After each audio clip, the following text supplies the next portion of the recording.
За сайн байцгаана. Тэгэхээр энэ удаагийн хичээлээр бүгдээр яах вэ гэхээр өөрийн суулгасан WordPress-ээ хэрхэн өөр компьютер дээр зөөрлөж байрлуулах вэ? За тэгээд өөр зэрэглэл зөөх вэ гэсэн яхаа ойлголтын тухай ярих гэдэг юм. Тэгэхээр юуны төрөнд бид нарт зөөхийн тулд энэ WordPress сайтаа өөр компьютер руу зөөж байрлуулахын тулд хоёр зүйл хэрэгтэй. Нэгдүгээрт нь бааз, хоёрдугаарт нь тухайн хавц хэрэгтэй байна. Тэгэхээр юуны төрөнд бүгдээрээ example control panel руу ороод MySQL-ийн admin хэсэг рүү хандахаар энэ PHP MyAdmin гарч ирж байгаа. Тэгэхээр бидний үүсгэсэн database маань энэ MyDataNet гэсэн гэж бид нэр вебсайтаа зөрүүлж ийм дата үүсгэсэн байгаа. Ийшээ дараад за ингээд энэ бааз руугаа хандаж орсны дараа export import гэсэн хоёр сонголт байгаа. Тэгэхээр export бидний яг гадагшлуулна оруулж яана гэсэн хоёр сонголт. Тэгэхээр энэ баазаа сонгоод бид нэр export-оо сонгох хэрэгтэй байгаа. За export-оо сонгосноор бид нэр тухайн баазыг нөөцлөж авах боломжийг гарч ирж байгаа юм. За тэгэхээр ямар төрлөөр нөөцлөх вэ гэхээр бүгдээрээ SQL үү ямар төрөл вэ гэдэг ингээд олон төрлөл байгаагаас би хамгийн энгийн ойлголт буюу XML төрлөөр яг гадагшлуулж авнаа гэдэг ингээд үүсгэж байна. За тэгээд эндээс quick буюу шуурхаа. За эндээс ямар ерөнхийдөө яг загвар ашиглах юм бэ гэдэг MyWeb1 гэдэг яг create template үүсгээд go гэдэг ингээд үүсгэчихье. За ингэж дарснаар миний энэ одоо өмнө нь үүсгэсэн my first web маань data ингэж энэ хэлбэрээр үүсгэсэн. Go гэд гэж дарснаар миний дата бол яг энэ my data-ны XML гэсэн байдлаар ингээд XML файлаар татагтаад авчиж байгаа юм.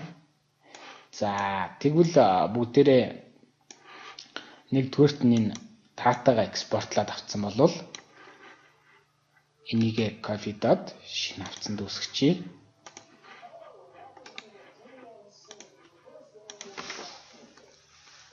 MyWeb гэсэн хавц үүсгээд ийшээ хуулбарлаад өгчээ.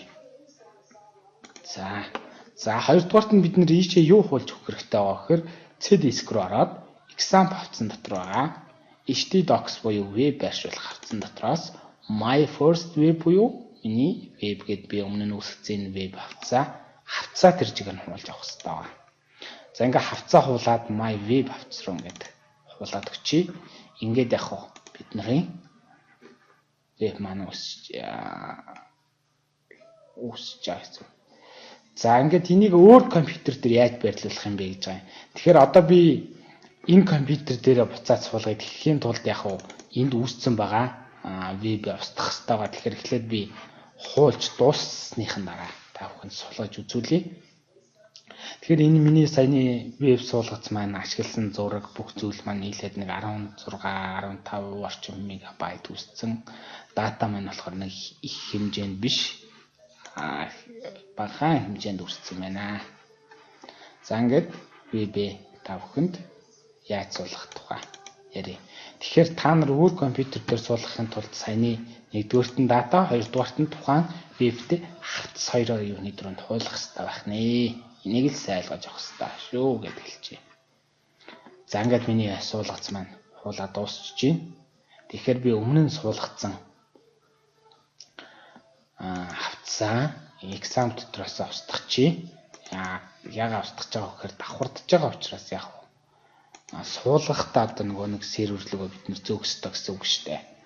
Тэгэхээр одоо бүгдээр өөр ямар нэгэн одоо компьютерийн сервер дотор байрлуулахдаа бас яг exam дотор бид нэр хавцаа байрлуулах ёстой. Бааз дотор бааза тий PHP MyAdmin бааз дотор бааза байрлуулах ёстой гэсэн үг.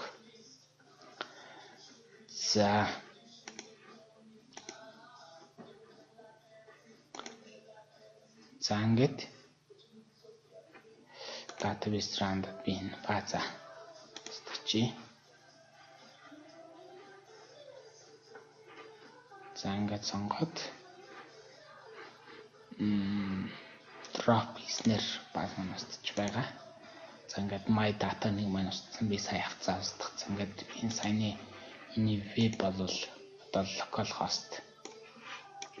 Ингээд ороход бол миний веб байхгүй. Ягаад гэвэл бааз маань авц маань веб байхгүй болсон байна. За тэгвэл одоо энэ вебээ бид нэр өөр ямар нэгэн компьютер дээр суулгаж яана гэж үзээд яаж суулгаж байгаа вэ гэдгийг үзье. За тэгэхээр энэ хавц руу суулгахын тулд нөгөө нэг хоёр хуулсан зүйлээ нэгдүгээрт нь хавцсаа хуулаад тухайн компьютерийнхаа дахиад сервер хэсэг рүү явах аваад чуулж өгөх хэрэгтэй байгаа. За ингээд би htdocs руу буцаад хуулаад өгье. За ингээд энэ маань хуулаад дууссан. Хоёрдугаарт нь би яах хэрэгтэй вэ гэхээр веб хэсэг PHP MyAdmin хэсэг дээр баазаа суйрлуулж өгөх хэрэгтэй байна. За ингээд PHP хэсэг рүү ороод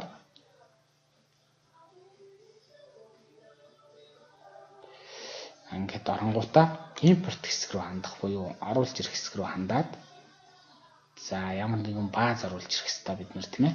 Тэгэхээр эндээс ямар нэгэн файл сонгоно гэчээ. За ингээд файлаа сонголоо. Бид нар нөгөө экспортлсон файлаа сонгож өгөх хэрэгтэй. Эндээс би XML файлаар сонгоцсон байгаа учраас my data-г сонгож өгөөд миний нэг 2 килобайт орчмоор сонгогдсон XML файлаар ингээд go файлаа сонгож өгөө go дарснаар яах вэ? Миний файл import буюу энэ үндсэн PHP MyAdmin server хэсэгт маань миний бааз орж ирж байгаа. За энэ хоёр процессыг хийснээр таны веб бол тухайн сервер компьютер дээр зөө суурилж байгаа гэсэн үг. За ингээд import has been successfully finished 22 query executed буюу 22 query-г суулгачлаа гэсэн юм байна. Тэгэхээр миний my data-ны гэсэн бааз маань энэ хэсэг дээр бол амжилттай суурилсан байна. Энэ дотор бол VP comment буюу VP-ийн WordPress-ийн сэтгэгдэл тохируулга нийтлэл гэдэг нэг WordPress-тай холбоотой мэдээлэлүүд энэ дотор ороод ирсэн. За одоо бүгдээрээ database гэсэн хэсэг рүү өмнө нь би my data-ныг устгацсан байсан бол одоо my data-ныг бол ороод импортлогдсон байгаа. Та нар тэгвэл ингэж датагаа импортлж явах хэрэгтэй байна. За энэ хооронд нөгөө хуулжсэн htdocs дотор my first web гэсэн хавцс маань тий хуулагдаад дууссан байгаа. За одоо ингээд би эндээс яах вэ гэхээр localhost нөгөө нэг my first web гэсэн хавцс руу хандаад үзье. Ингэснээр яах вэ гэхээр таны веб хавцс нь хуулагдсан, дата буюу өгдлийн бааз нь хуулагдсан. Ингээд таны веб бол яах вэ? Суурилж байгаа гэсэн үг. Тэгвэл бусад өөр компьютер руу зөөхтэй бид нар яг энэ арт зарчмыг ашиглаж вебээ хуулах хэрэгтэй байна. За ингээд дараагийн хичээлээ уулзтлаа баяртай.